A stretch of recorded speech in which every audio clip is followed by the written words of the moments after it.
जयंत ने कहा कि देख लिया प्रभु, आप में अतुलित बल है। अच्छा, हम आपसे पूछते हैं, राम जी में अतुलित बल है। अच्छा, हम लोगों में भी शरीर में कुछ ना कुछ तो शक्ति होगी, जितनी भी हो, क्यों है?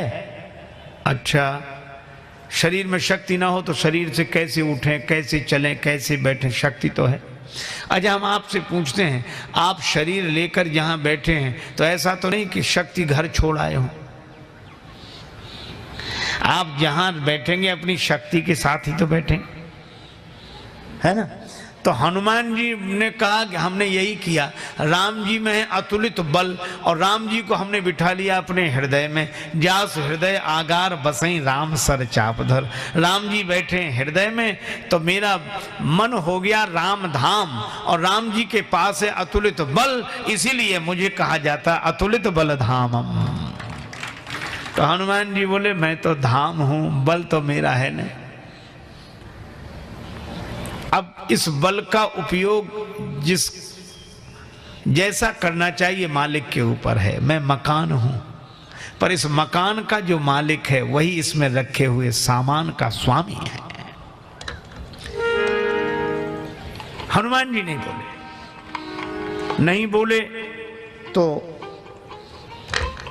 जामवंत जी ने सोचा, वयोवृद्ध व्यक्ति हैं, वयोवृद्ध हैं, वे सोचने लगे कि अगर कोई वैसे नहीं बोलता तो प्रशंसा से बोलता है, किसी की तारीफ करो। तारीफ सुनकर कमजोर भी अपने को पहलवान समझने लगते हैं। तो अब जामवंत जी ने प्रशंसा की, हनुमान जी आप बलवान हैं, चुपचाप बैठे। हनुमान जी को कोई फर्क नहीं पड़ा। जामवंत जी को लगा प्रशंसा कम हुई। ऐसा कौन सा दुष्कर कठिन कार्य जो आपसे संभव ना होता हो? कवन सो काज कठिन जगमाही, जो नहीं होए तात तुम पाही। हनुमान जी जगे ही नहीं। क्यों नहीं जगे? जामवंत जी को लगा शायद प्रशंसा कम हुई हो। तब कहने लगे, अरे आप ही नहीं, पवन तनय बल पवन समाना। आपके पिता भी ऐसे ही बलवान। अब जब प्रशंसा पुरखों तक पहुंचने लगे, पिता तक पहुंचने लगे, तब तो फिर जागना ही चाहिए। पर हनुमान जी को कोई अंतर नहीं पड़ा। क्यों नहीं पड़ा? देखो, 4 कमरे हों और उनमें से किसी एक कमरे में कोई व्यक्ति सो रहा हो, आप हर एक कमरे का दरवाजा खटखटाते हैं, लेकिन जिसमें सोया है खुलता वही दरवाजा है। जिसमें वह सोया है मिलेगा तो वहीं, जहां सोया है वहीं जगेगा। तो हनुमान जी देह भाव में नहीं है, नहीं तो प्रशंसा सुनकर जाग जाते, का चुप साधी रहा बलवाना। और गेह भाव में नहीं है, नहीं तो पवन तनय बल पवन सुमाना सुनकर जाग जाते। हनुमान जी न देह भाव में रहते हैं न गेह भाव में रहते हैं। हनुमान जी तो राम जी के नेह भाव में रहते हैं। जैसे ही जामवंत जी ने कहा राम काज लगी तव अवतारा, तो सुनते ही भयउ पर्वताकारा।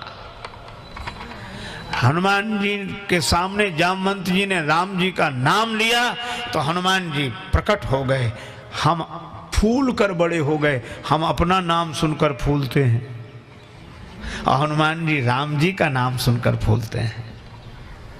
एक कवि ने कहा, कैसे हंसी कमजरफ हैं ये गुब्बारे, कैसे हंसी कमजरफ हैं ये गुब्बारे जो थोड़ी सी हवा में फूल जाते हैं।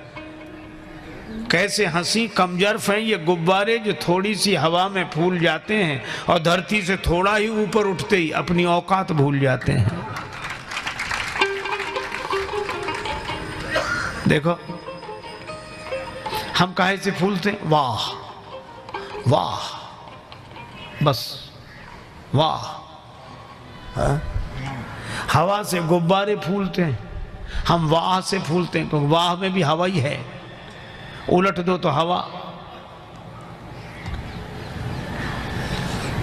अच्छा, वाह हमें ऊपर उठा देती है तो हम धरती छोड़ देते हैं। हम धरती के आदमी नहीं रहते हैं, और जिन जिन की प्रशंसा होती भी धरती के आदमी नहीं रहते हैं।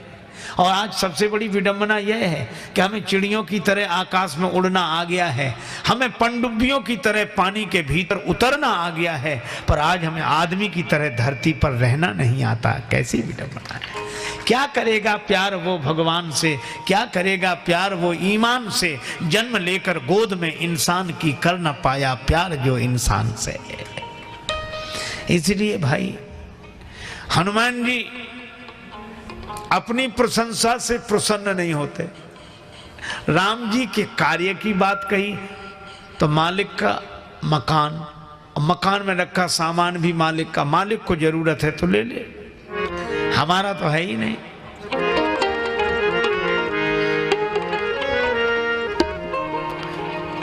अब तो श्री हनुमान जी बार बार गर्जना करते हैं, सिंहनाद करी बार ही बारा, बार बार सिंहनाद करते हुए कहा लीला ही नागम जल ने दिखा रहा है। समुद्र लांग जाना मेरी लीला है, खेल है, समुद्र लांगना मेरे लिए खेल है।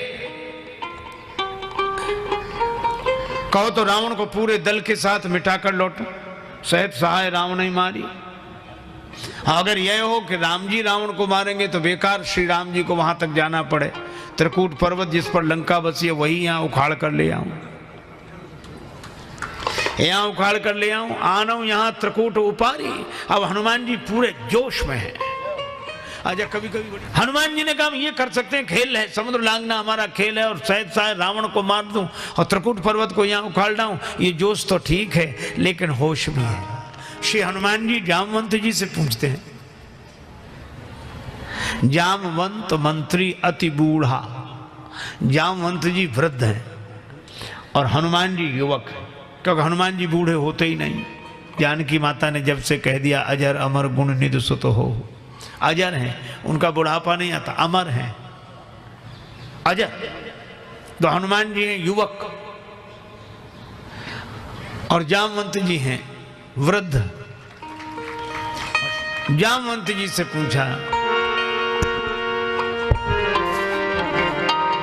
श्री हनुमान जी ने कहा जामवंत जी मैं आपसे पूछ रहा हूं, मुझे आप उचित शिक्षा दीजिए, कितना करना है। जामवंत जी बोले कितना नहीं इतना। जामवंत जी जानते हैं कि इनको इतना बताएंगे तो इतना करके आएंगे, इसलिए इतना इतना करो। तात तुम जाई कितना सीता ही देख कहे सुधि आई। श्री सीता जी का दर्शन करके सुधि, और कितना सुंदर शब्द है, राम जी यही कहते हैं सुधि न तात सीता कह पाई। और जामवंत जी हनुमान जी से कहते सीता ही देख कहो सुधि आई, क्योंकि हम सीता की सुधि लीन्हे बिना नहीं जई हैं युवराज प्रवीणा।